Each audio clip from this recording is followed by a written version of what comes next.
2024 विधानसभा निर्वाचन में शोचनीय पराजय वरण कला परे विजु जनता दल जो भली निजको पुणी थरे श्रृंखलित करी गढ़ी तोलिबा कथा सुदृढ़ करबा कथा ताहा हेई पारु नाही। अपरंतु विजु जनता दल बहु नेता इंक्लूडिंग राज्यसभा मेंबर जनक पर जड़े छाड़ी भारतीय जनता पार्टी जाकि जोग दौरान यार मुख्य कारण होची जे गोटे दल सेतिक तिष्ठिक रुहे जेतेबेले दलर नेता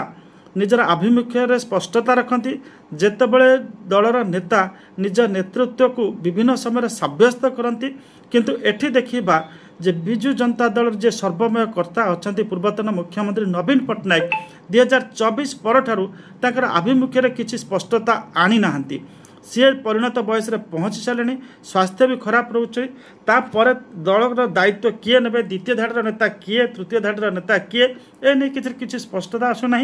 तेणुक everybody's responsibility is nobody's responsibility तेणुक द्वितीय धाड़र नेता तृतीय धाड़र नेता कहीं सामना को आसु नाहांती। एवं आउ गोटे कथा होची जे से दल सेतिक बेले तिष्ठिक रुहे जो दल कंटिन्यूअस पॉलिटिकल एक्टिविटीज रे थाए। एठी आमे देखुचे बिजु जनता दल सेमिति किछि पॉलिटिकल एक्टिविटीज 2024 पर ठारो आदौ ही नहीं कहले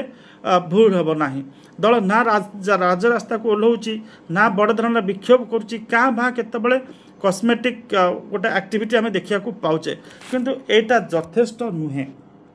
सबुठु बड़ कथा होची जे बिजु जनता दल वर्तमान निजर नीति कौन आदर्श कौन पांड्यान अच्छी दल में ना नहांती एने किसी स्पष्टता कर पाना एवं जो किसी नेता भितर किसी विरोधाभास रही से विरोधाभास को आड्रेस करने जो मैंने पांड्यान नेतृत्व को पसंद करूना से नहीं किसी से स्पष्टता आणुना जहाँफल दल भीतर गोटे असंतोष कुहुलुची। एवं सबुठु बड़ कथा होची जे भारतीय जनता पार्टी सहित गोटे थामा रिलेशन सेमती रहिबो ना गोटे राजनैतिक प्रतिद्वंदी रिलेशन रहिबो से नहीं कि मध्य नवीन पट्टनायक स्पष्ट करी नाहंती। एवं मोटामोटी भाव में कहीपर जे से नेता माने वर्तमान दल छाड़ुचंती जो माने राजनीति गोटे लंबा इनिंग्स खेलवाई चाहूँगी से नेता माने दल छाड़ुचंती जो माने देखुचंती बिजु जनता दल बोध हुए तार कल्मिनेटिंग पॉइंट रे बा शीर्ष रे पहुँच जाइए आग को जीवार आउ रास्ता नाही। से नेता माने दल छाड़ुचंती जो माने देखुचंती आगामी दिन में से माने दीर्घ और लंबा समय राजनीति भारतीय जनता पार्टी करि परिबे बा कांग्रेस रे करि परिबे। जदि वर्तमान आम ओडिशा राजनीति को देखिबा ताहले वर्तमान कहि परिबा जे भारतीय जनता पार्टी बिजु जनता दल छाड़ुथिबा नेता प्रथम पसंद रही द्वितीय पसंद रे कांग्रेस आसी पारे सेमती बड़ धरण उदाहरण पर्यंत आसीनी किंतु वर्तमान भारतीय जनता पार्टी बिजु जनता दल विद्रोही मानक पई गोटे बेटर विकल्प पलटिची एक कथा कहले अस्वीकार हब नाही। तेणुक सामग्रिक भाव में देखा पूर्व ममता महंत छाड़ी तापर आप देखिए सुजीत कुमार छाड़ी एवं देवाशीष सामंतराय छाड़ा जाऊँगी एमाने बिजु जनता दल में जितेबाला सफोकेटेड फिल कले जितेबाला देखिले नेतृत्व वर्तमान विवश हो जाती अवश हो जाती किसी बड़ धरण कार्यक्रम नहीं पारना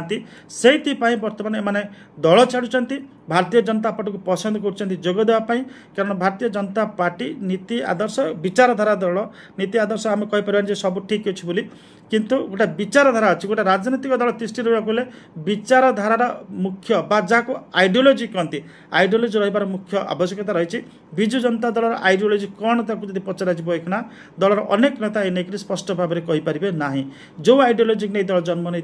दुर्नीति विरुद्ध में लड़ाई करने आंचलिक स्वार्थ को सुरक्षा करने इत्यादि इत्यादि वर्तमान से सबू वर्तमान बिजु जनता दल कौन ना कौन प्रकार पार्श्वर देती दलर नेता माने बर्तमान आइडियोलोजी नहीं संध्यान अच्छा तेणुक भारतीय जनता पार्टी को बेटर विकल्प पसंद करी सेठू बहु संख्यार जावाक पसंद कर।